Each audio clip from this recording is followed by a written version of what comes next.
All right, let's get it. Come on. Aswand, Cruickshank, your one and only Move Swiftly speaker, checking in for a daily Move Swiftly thought, giving you a perspective on teamwork that you will not get anywhere else. Great day. Great start to the day. Great day. It's last Saturday in September. We got college football.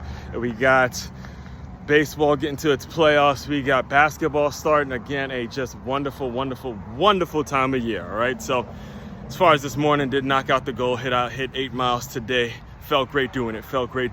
It's getting back. We getting there. Marathon training, you already know. Lifestyle / marathon training, all right?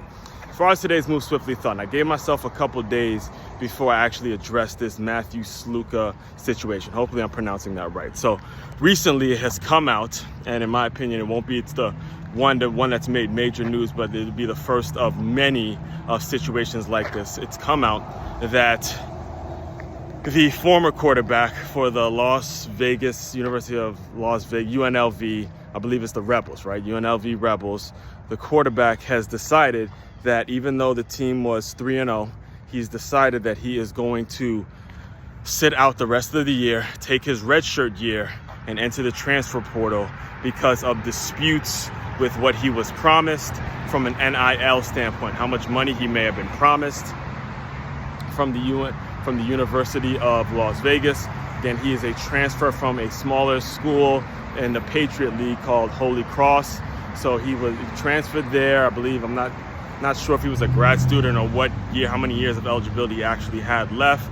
However, he has decided, made public news, that he's going to do this because he was not given what he was promised from an NIL standpoint. Now, myself, there's a ton of thoughts I have on this particular issue. Number one being, this is going to be the first of many. All right, this is going to be the first of many, and you could look my name up, you could look Aswand Cruickshank up, and then you could also add the two words feeder system, and you can see for yourself how much I actually have talked about football needing a feeder system.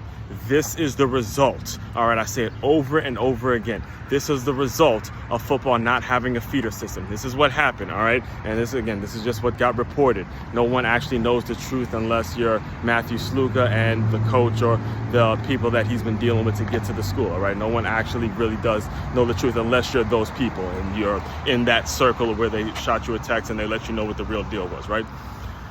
But what got reported was that these were verbal agreements, all right? Verbal agreements between the young college kid and the school, which doesn't mean a motherfucking thing.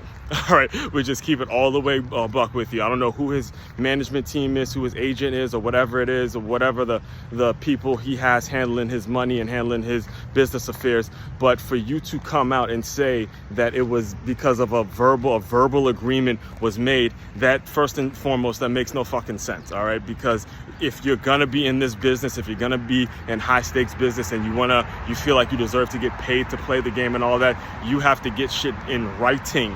Period. Point blank, period. That is basic rule number one. If it's not in writing, don't nobody know about it. You can verbalize it, you can say it all day long, but verbal agreements don't mean a motherfucking thing. That's number one. Next point that we have to address is how college football, the great game of college football, how it actually got to this situation, and why we're in a place now where we may be seeing this one player at UNLV do this, but we started to see it last year when it came to Florida State, and a lot of the guys deciding they weren't going to play in the Orange Bowl. We're going to see it again this year when we get close to that draft time, where guys are like, look, I got to make a decision for my career. I got to make a decision to try out for the NFL and not play in these playoffs. So if you're one of these teams that make the playoffs and you as a player feel like you're entitled to a certain amount of money, or you were verbally given hey, if you get us to the playoffs, you're going to get an extra 1,000 or extra million or whatever it is in your bank account, in your NIL deal or whatever, and you don't get that money before the playoffs and you opt out, again, you'll start to see a very watered down college football game. All right. And listen, I tell you every time something like this comes up,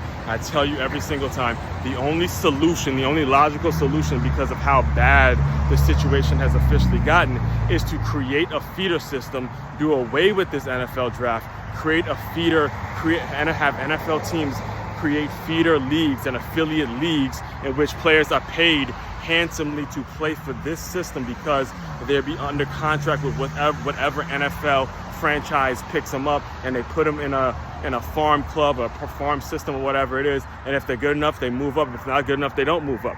You got to do that. You got to remove football from the NCAA, from the idea of college athletics, because the money that these universities are having to shell out for these players, and or what the sponsors and the donors and the people, again, I've done NIL deals myself. I have had these conversations with university, executives who are there to raise money, and it's their job to facilitate the deals and all that, collectives and all that kind of stuff. And they've told me directly, donors do not like it because the money needs to be spread around, not just for football players, it's not even going to football if you think about it. It's going directly to one specific player who now has the opportunity to opt out and transfer out and leave and, not hold up his end of the bargain. So now, the girls' sports and the sports that are like, the other Olympic sports that a college has on their campus, they're now being shafted because they don't have the money to fund these programs. And now you start to see a watered down product in college athletics. Again, said it over and over and over and over and over again, and I will continue to say it. I will do whatever I can, whatever resources I can provide or I can create, whatever I can do to one day seeing the NFL go to a feeder system and completely removing the hype that this NFL draft has. That's where we're going to start to be seeing a step in the right direction. But Matthew Sluka was just one of many that you're going to start to see over and over and over come out. So get ready or get on board if you do love the sport of college football like I do. If you do love the game, you do love what it teaches, you love everything it's all about.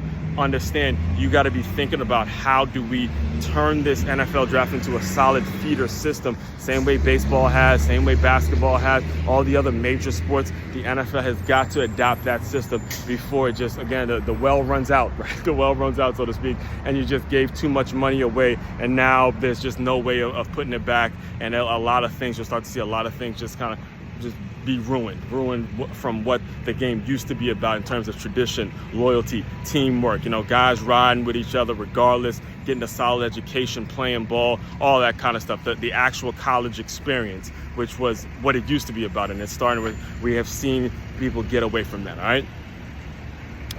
All that being said, the main website to check out to dive deeper into all my work, it's makeyourmove.com. That's makeyourmove.com. One-stop shop for all your teamwork and your self-development needs. Aswand, Cruickshank, your one and only Move Swiftly speaker checking out. You guys continue to move swiftly.